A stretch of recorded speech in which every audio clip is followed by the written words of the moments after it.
Call the independent member for Clark.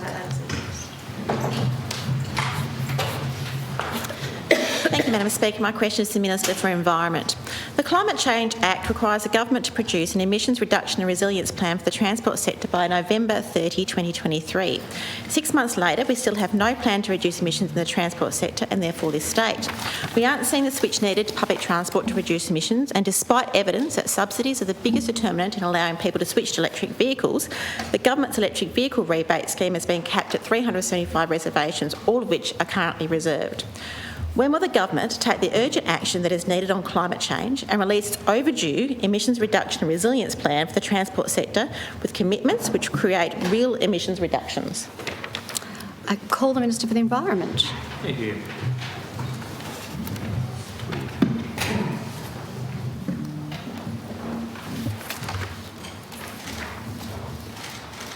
Thank you, Madam Speaker, and I thank the member for her question and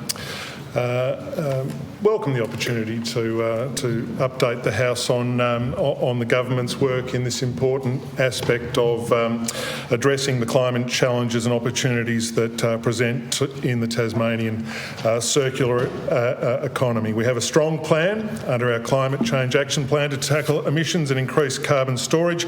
Tasmania, of course, has been net zero for 9 years now. Our plan will ensure we continue to meet our target of net zero emissions all from 2030. And of course it's important to recognise, Madam Speaker, that Tasmania leads the nation.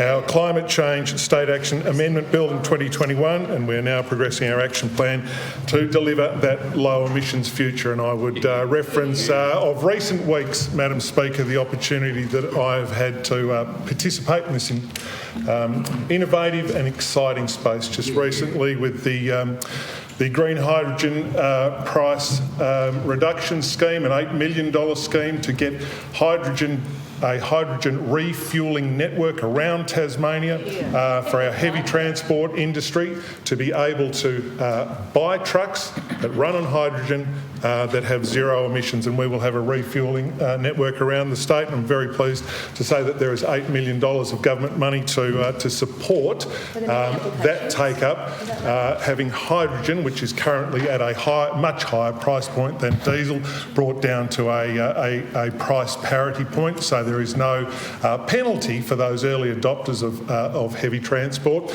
to switch to hydrogen, and that is an important thing and action that we are doing in this area of reducing our transport emissions.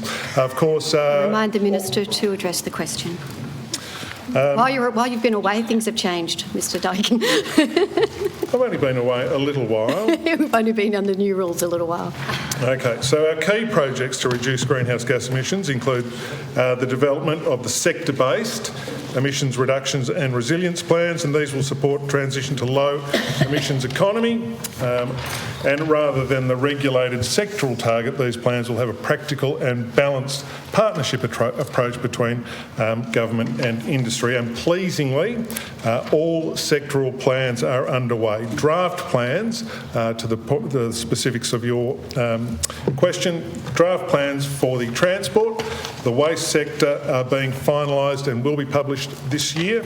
The draft energy and industrial process and product use plans will be released for public consultation in the coming months. The agriculture and land use, land change and forestry plans are currently being drafted, and the government has also committed to develop a plan for the Tasmanian... I believe that the Minister's time has expired. There's a supplementary question from the member for Clark. Confirm that those plans will be released before they're overdue by a whole year, so before the 30th of November 2024. As I have outlined to the member, we are working hard on those plans, and I expect to see them in the public realm very shortly. Thank you.